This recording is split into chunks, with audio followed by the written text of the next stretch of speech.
Hey, what's up guys? Mendel here. Hope you are all doing awesome and wonderful. So this is an unscripted video just sharing my thoughts on the following subject, which is called Black Friday. Now, should you or should you not buy plugins and stuff like that during Black Friday? That's totally up to you. You earned your money, so do whatever you want. But I want to share a couple of thoughts.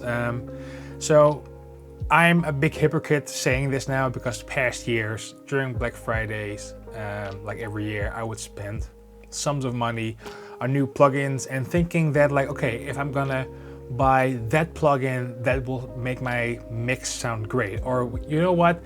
That's the thing I'm missing. That's like the holy grail or like the magic bean that will solve all my issues in my mixes. And throughout the past years, I've learned a lesson that the answer to that thingy, that train of thought, is a big no. Now, this doesn't mean that you should not like buy plugins during Black Friday, but like I was on Facebook the other day and I was just going through some of the groups, and there was a guy, like, I can't remember exactly what he said, but he had a plugin and then he saw a different plugin that was similar and it was like $300 during Black Friday.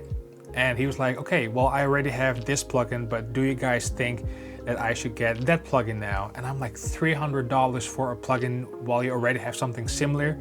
If your mixes don't work with something that's very similar to the other plugin, then why would you even think about getting the other plugin? And that's the thing I'm talking about. So what I wanted to say here is, before you buy a plugin, try to think like, do I really need it? And I try to, so like a couple years ago, I watched a documentary called Minimalism. Maybe some of you guys have seen that documentary. It was a very good documentary in my opinion.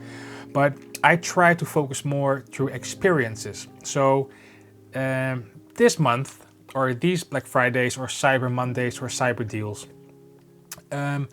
I started to like look more for the things where I know where I'll be creative. So for an example, if you have, let's say, an SSL channel strip from one company, and you think, okay, I really need to buy the other one, will that make you more creative? But because that's, in my opinion, what's it like most about, I think, with music and arts and that kind of stuff. So I started to look less to like mixing plugins and that kind of stuff. And since I'm more focusing into film scoring, I'm trying to find the things that make me more creative. So again, I'm saying I'm a big hypocrite making this video, I know.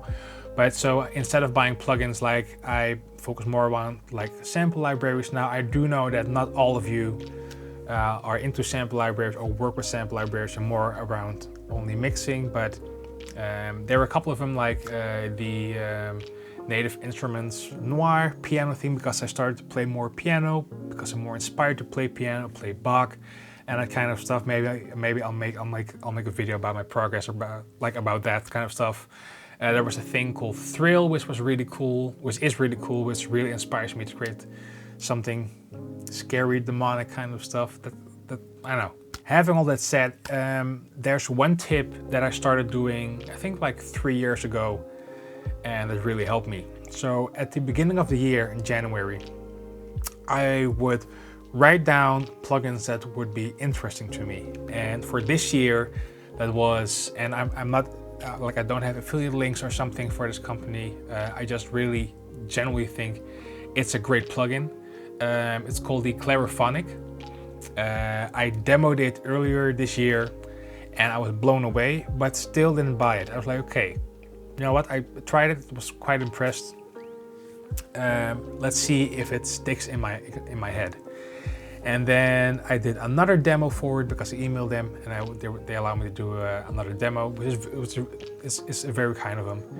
And I was even more impressed. And that's when I thought, okay, this is really a plugin that inspires me to mix and doesn't have that new plugin feeling, but more like, okay, I can do something magical with my mixes with this thing. So that's the only plugin I got during all these Black Fridays sale. I mean, I'm talking about mixing plugins, not about sample libraries, because as I already said, I'm a hypocrite probably, and I already spend money on sample libraries. So to close off this video, the main thing I want to show you guys or tell you guys is before you buy a new plugin, before you spend hundreds of euros or dollars for a new plugin, ask yourself, do you really need it?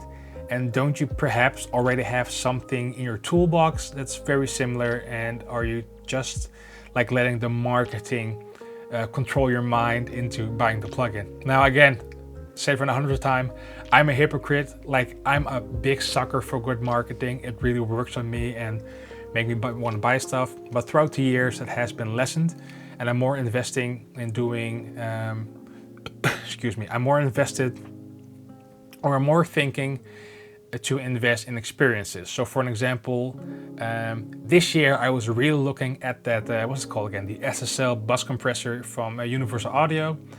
I demoed it a couple of times. It sounds phenomenal, but now it's like 140 euros. And I'm thinking, what else could I do in my life with the 140 euros? So I could go to an amusement park and get all the bad, shitty food for you and have a great time with my girlfriend. Or I could go with my girlfriend to a fancy restaurant and have a great experience instead of paying 140 euros just for a plugin. Now, this doesn't mean that I've never done that. I've spent, I think, 120 euros on a plugin. That's the API 2500 bus compressor from Universal Audio. And that's something I use, I think, almost in every mix. But still, that's a lot of money. So I just put on the camera, just was letting out my thoughts, and let me know what you think. Like, do you agree that sometimes you buy plugins that you actually don't need and perhaps it's somehow a waste of money? Or do you disagree with me? Of course, you can also disagree with me. Please let me know in the comments. I think in the United States you guys had Thanksgiving, so hope you had a great Thanksgiving. And until then, see you next time. Cheers.